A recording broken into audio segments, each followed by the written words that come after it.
This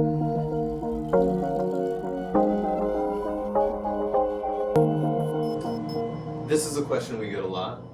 What does it mean to be arrested and then released pending investigation, or RPI'd? Many times people are arrested many days, weeks, or months after an alleged incident has occurred. So what will happen is the police want to get a hold of the suspect primarily for the purpose of seeing if they can get a confession out of him. So what they'll do is they'll arrest him without a warrant, bring him to the police station, and they can hold them under Hawaii law for up to 48 hours.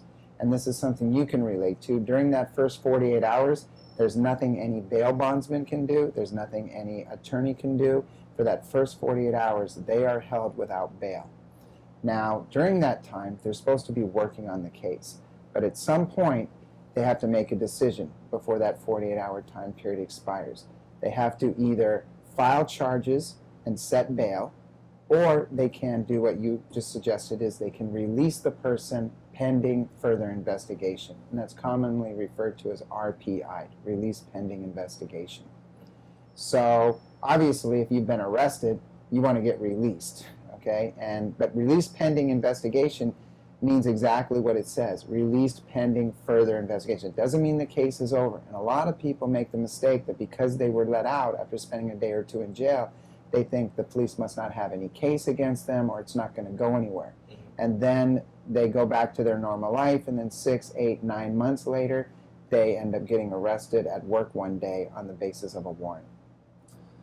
That actually leads to my next question.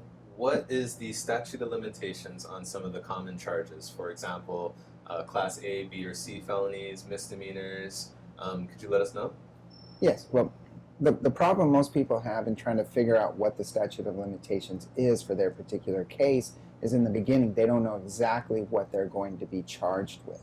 So until you know exactly what your charges are, you can't really determine the statute of limitations that would apply to your case. But in general, for a misdemeanor, it's 2 years. For a Class B or C felony, it's 3 years. Excuse me. And for a Class A felony, it's 6 years. However, there are some exceptions. For example, murder, there is no statute of limitations. For certain child sex assault offenses, there is no statute of limitations anymore. Okay, cool. So why does it make sense sometimes for a prosecutor to actually procure an indictment via grand jury or information charging? Well, like I said before, once the police make an arrest, they can do that first arrest without a warrant. But once they release the person, they cannot just say, oh, now we have our case, and just go back out and arrest them. In order to do that, they have to get a warrant. And in order to get a warrant, they have to go through the grand jury process, or they go through a preliminary hearing process, or they go through an information charging process. The three processes all serve the same purpose, which is to protect the defendant. It requires the government to put on a showing of probable cause to an independent party before they will be granted that warrant to go out and arrest the person and take them straight to court and put them on trial. The thing for the prosecutors is, though, they can choose pretty much what process they want to use. And they prefer, number one, the information charging. But not all offenses are allowed under the law to go that route. The more serious offenses, you cannot go with an information charging, which is basically they take the police reports to a judge's office. He reads the police report, says, yeah, looks like he did it, and they issue the warrant. Very simple, very easy, very quick. But because of that, it's only allowed in the lower felony offenses. For the more serious felony offenses, you can go with the grand jury process. The prosecutors like that because that is done in secret. There's no judge, there's no defense attorney, and so they have complete run of the show. And because of that, they'll always get their indictment, almost always. But the key there is they can shelter their witnesses. Their witnesses still have to testify, but it's done in secret. The last option is the preliminary hearing, and the prosecutors try to avoid that in witness-specific cases like murders, sex assaults, anything where the victim is the center focus of the case. If their credibility is at issue, They do not want them testifying at a preliminary hearing. And the reason why is because that is done in open court. It is done with a judge, and most importantly, I get to be there. So I get a free shot at that witness to cross-examine them under oath and start to lock them into their story before the prosecutors have had a full chance to prepare them. So you always hear Rule 48. Vic, what is Rule 48? Well, Rule 48 is the Hawaii Rules of Penal Procedure, Rule 48, and that is the right to a speedy trial under the Hawaii law. There's always a constitutional right under federal law to a speedy trial, but that's much more vague. There's no time limit involved. It's just a sense of you have a right to a speedy trial, whatever that may be. Okay, it could be 1 day, it could be 1 year, it depends on the circumstances. But Hawaii is very conservative, actually, in a lot of ways, and they go pretty far to protect defendants. So they say, hey, the government of Hawaii has to bring a person to trial within 6 months of the date they were arrested or the date that they were charged or charges were filed. And that takes us back to your initial question about being released pending investigation. Because once a person is arrested, that clock starts to run. Okay? But the law says it doesn't run for that first 2 days if the person is released. So the problem for the prosecutors is if they arrest somebody and they file immediate charges, that 6-month clock starts running. So if they still need to do further investigation, they're going to have a problem, because if that case does not start trial within 6 months, the case has to be dismissed. And then it'll be a question of whether or not the judge allows the prosecutors to refile charges or permanently dismiss the case. So there's a lot of pressure on the prosecutor to get their case to trial within 6 months. Like I said, if a person is released pending investigation, even though they were arrested, as long as they're released in that 48 hours, the clock does not start to run. Oh, okay. So everything, as you can see, can be manipulated. And it can be manipulated by the government and sometimes by the defense, but mostly by the government. So they're not playing fair. They're doing whatever method of charging and investigation that benefits them the most. Knowing that there are certain things that the government could do which clearly play to their advantage, when do you think is the best time to consult with a private attorney about a possible charge that's pending or something that might have just happened before police even get to you? You know, that is a great question, because I deal with people all the time that fall into that hole. There is a gap in the system where people have a right to an attorney only after they've been charged with a crime. But most of the damage that happens to a person's case occurs before they're ever charged, during this investigation process. Because, as you've seen, the statute of limitations can be years in some cases. In some cases, there is no limitations. They can go on forever. This Peter Boy Kema case, Peter Boy Kema on the Big Island, you know, I don't see anything that these people have had attorneys helping them during this time, but 20 years later, they're being charged. And everything that's happened during that 20 years could have maybe been avoided. So that's an extreme example. But in most cases, what happens is the person gets involved in an incident. They know that they might have some exposure or criminal liability problems, and they don't do anything. They just kind of put their head in the sand and hope that nothing happens. A few weeks, a few months later, they get a call from a detective. And I've had so many cases where the person just goes down to the police station because the detective asked them to. And I don't know why at that point they don't realize maybe I should talk to an attorney before going down and talking to a detective. But they go down there all the time. They waive their rights. They make statements. Sometimes they don't waive their rights. Sometimes they're released pending investigation. Sometimes they're held. But the time to hire the lawyer at the very latest is when you get that call from the police, or when you get taken down and they give you a chance to make a phone call. So some people think, oh, well, I'll just get a public defender. And that is a huge mistake, because if they call the public defender's office before charges have been filed, they'll be told, sorry, we can't help you. Yeah, you need to qualify first, and you need to go to court, and by that time, you've already been processed, and the case is already well into the beginning of the process, right? Correct. You could be 6 months, 8 months down the road. So what I always tell my clients is I say, the government is working on your case, you should be too. And it's so important. I can't tell you how many times I've gotten cases dismissed pre-charging. Just pre-charging. I've had 2 very high-profile cases just in the last 2 years. I had a sex assault case with a janitor at the school where they arrested him, filed charges, set the bail, and then before the preliminary hearing, we got the case dismissed because I was able to do my own investigation, hire my own investigators. The quicker you jump on it and start doing it, the better. I had a manslaughter case, same thing.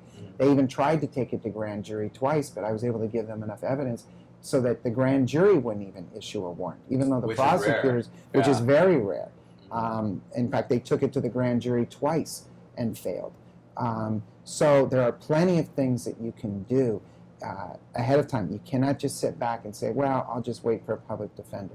And it's not that expensive to hire a private lawyer if you hire him just for that purpose, to assist you in that investigation period. Many lawyers will say, oh, well, I need a full fee. This case is going to go to trial, or call me when charges are filed. And I think those lawyers are doing a huge disservice because there's a huge amount of things that can be done. Something as simple as taking a lie detector test can throw the investigation off course. So there's a lot that can be done. There's no way to think that just because you've been released pending investigation that they're not going to file charges. However, I have many cases where that's exactly the case. I make a call when somebody's been released pending investigation. I work with the detective, and then sometimes I can close the case out administratively at the police level. Other cases, it will get referred to the prosecutors, and then we discuss the matter with the prosecutor. And at that point, sometimes they will close out the case. So there's many times, other times too, where sometimes the case just kind of doesn't get charged. We're not even sure why because the prosecutors won't tell us. So there's really no way to tell the strength or weakness of the case just based on whether or not you've been released pending investigation. In fact, the law says that the police are actually supposed to release the person pending investigation unless the prosecutor is convinced and can convince the judge that 1, they're a flight risk, or 2, they're a danger to the community. So the prosecutors make that call. So I've had simple shoplifting cases with tourists who get charged with a high bail and have charges filed immediately. They're not released pending investigation simply because they're a tourist. And they're going to get on a plane and leave. Whereas if that was a local person that got that same charge, they would just be released pending investigation. So I run into the problem all the time where local people are released pending investigation and then they think the case is over. However, the problem is a lot of times when they're released, the people at HPD, maybe the detective, maybe somebody on staff tells them, okay, you're released pending investigation. We'll let you know if anything comes up later. Now, the flaw in that is, and what happens every single time I have a client on either a grand jury indictment or an information charging that occurs after somebody's been released pending investigation, is the detective does a good job. They do their work.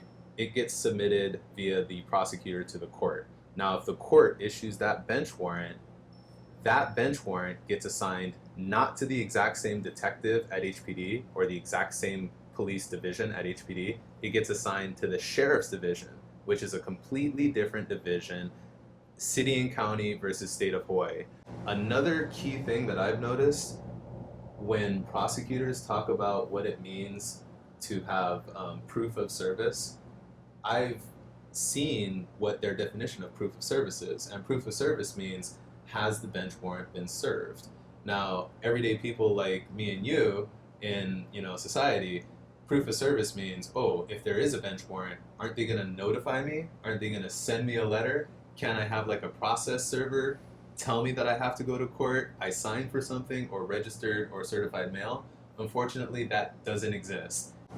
No, that's absolutely right, and it's often months and months later, so people are really surprised. And the sheriffs like to arrest people in public places. So they will grab you on the street, they'll grab you at work, they'll grab you at school, wherever you are. It's embarrassing. And as you know, at that point, when the warrant is served, bail has already been set. So at that point, they have to go in and post that bail, which is why no criminal defense attorney can do their job without an excellent bondsman, because the attorney can't do anything. That's the bondsman's job, and we got to make sure that we get the best bondsman possible for our clients so that we can do it. Early with the investigation, when the lawyer gets involved, the lawyer can actually have an impact and a say in the amount of the bond that is set. So, it's just another reason why you should get in there and start fighting these cases immediately. As soon as you get that call from that detective, that's when you call the lawyer. The lawyer will call the bail bondsman, and then you have your team in place. Yeah, no, and just on the bail bond side, I like providing good service to people who are under stressful circumstances. And if it's as simple as calling me and saying, "Hey Nick, somebody was by my house today. I'm not sure if it was plainclothes law enforcement. It might have been somebody in uniform. I noticed there's some car that's been, coming in and out. Can you just go ahead and do a warrant check for me?" If you've applied and I have your basic information, like your name and your date of birth, if something comes up, I'll just go ahead and I'll perform my own warrant check. And it's really easy for me to check the computer systems. I can check the different warrant offices. I have all these little techniques so that I can report back to you and, of course, let you know, oh, that bench warrant that we thought might be coming down the pipeline, it's active now, and we should go ahead and arrange for your turn in. Other times, it's just something that, you get a little paranoid because you're under a lot of stress, and maybe it's nothing. But at least when you call, I could verify that, let you know, and then you can just move on with your life. Yeah. And as on the attorney side, that's what I need. I need the clients taken care of, and I have to tell them, look, you need to talk to the bail bondsman. They will take care of you. They will make sure that you get turned in, get processed, and not get held for any longer than necessary. So I think the bottom theme here, or the end theme here with everything, is that you have to be proactive. You're gonna need, if you've been accused of a crime, you're gonna need a good defense lawyer and a good bail bondsman. There's just no getting around it.